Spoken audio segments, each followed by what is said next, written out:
Assalamualaikum warahmatullahi wabarakatuh. Saya Laila Nadira Ramadona. Di sini saya akan menjelaskan tentang sistem terdistribusi. Di sini ada contoh gambar sistem terdistribusi atau data terdistribusi. Pengertian sistem terdistribusi. Jadi, sistem terdistribusi adalah sekumpulan prosesor yang tidak saling berbagi memori dan terhubung melalui jaringan komunikasi yang bervariasi. Contohnya yaitu melalui Local Area Network atau LAN ataupun Wide Area Network atau WAN. Kemudian dan dilengkapi dengan sistem software terdistribusi untuk membentuk fasilitas komputer yang terintegrasi. Beberapa contoh umum yang merupakan aplikasi dari sistem terdistribusi. Di antaranya ada internet, merupakan global jaringan interkoneksi komputer yang berkomunikasi melalui IP atau internet protokol. Kemudian ada intranet, merupakan jaringan teradministrasi terpisah dengan batasan pada kebijakan keamanan lokal. Kemudian ada mobile dan komputasi di berbagai tempat, laptop, PDA, mobile phone, printer, peralatan rumah. Kemudian ada World Wide Web atau WWW atau www, yaitu sistem untuk publikasi dan akses sumber daya dan layanan melalui internet. Manfaat sistem terdistribusi. Yang pertama ada resource sharing. Dalam sistem terdistribusi, situs-situs yang berbeda itu saling terhubung satu sama lain melalui jaringan, sehingga situs satu dapat mengakses dan menggunakan sumber daya yang terdapat dalam situs lain. Kemudian ada computation speed up. Apabila komputasi dapat dipartisi menjadi beberapa subkomputasi yang berjalan bersamaan, maka sistem terdistribusi akan mendistribusikan subkomputasi tersebut ke situs-situs dalam sistem. Kemudian ada reliability. Apabila sebuah situs mengalami kegagalan, maka situs yang tersisa dapat melanjutkan operasi yang berjalan. Reliabilitas sistem menjadi lebih baik. Kemudian ada communication. Ketika banyak situs saling terhubung melalui jaringan komunikasi, user dari situs-situs tersebut yang berbeda mempunyai kesempatan untuk dapat bertukar informasi. Kemudian ada karakteristik sistem terdistribusi. Ada concurrency of component, yaitu pengaksesan suatu komponen atau sumber daya secara bersamaan. Contoh, beberapa pemakai browser mengakses halaman web secara bersamaan. Kemudian ada no global clock. Hal ini menyebabkan kesulitan dalam mensinkronkan waktu seluruh komputer atau perangkat yang terlibat dan juga berpengaruh pada pengiriman pesan atau data.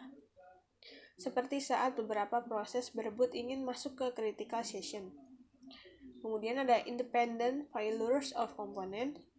Setiap komponen atau perangkat dapat mengalami kegagalan, namun komponen atau perangkat lain tetap berjalan dengan baik.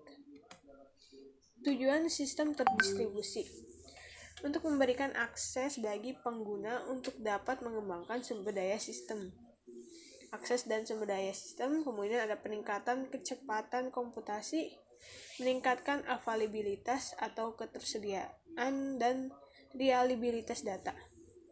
Mengatasi bottleneck, di mana tumpukan pekerjaan pada suatu terminal dapat didistribusikan ke terminal-terminal lain. Kemudian mendukung layanan, misalnya layanan penjualan dengan menggunakan terminal-terminal yang tersebar di berbagai tempat. Kemudian mendukung sistem kerja jarak jauh, misalnya sistem kerja small office, home office yang memungkinkan karyawan untuk bekerja dari rumah sehingga tidak harus datang ke kantor. Model sistem terdistribusi. Model sistem terdistribusi ada beberapa. Yang pertama ada model client server. Sistem client server ini mempunyai satu atau lebih proses client dan satu atau lebih proses server. Dan juga sebuah proses klien biasanya mengirim query ke sembarang proses server. Klien bertanggung jawab di antar muka untuk user, sedangkan server mengatur data, juga mengeksekusi transaksi. Sehingga suatu proses klien berjalan di sebuah personal komputer dan juga mengirim query ke sebuah server yang berjalan pada mainframe. Kemudian ada model proxy server. Proxy server menyediakan hasil copy atau replikasi dari resource yang diatur oleh server lain. Biasanya proxy server digunakan untuk menyimpan hasil copy web resource. Apabila klien melakukan request ke server, hal yang pertama dilakukan adalah memeriksa proxy servernya. Apakah yang diminta oleh klien terdapat pada proxy servernya? Kemudian proxy servernya bisa diletakkan pada setiap klien atau bisa dipakai bersama oleh beberapa klien. Tujuannya meningkatkan performance dan availability dengan mencegah frekuensi akses ke server. Di sini ada contoh tipologi client server model client server, network server, kemudian client. Kemudian ada model proxy server. Di client, proxy servernya di tengah, server dan server.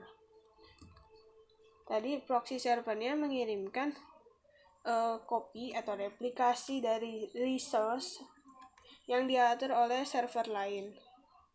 Ini server lainnya.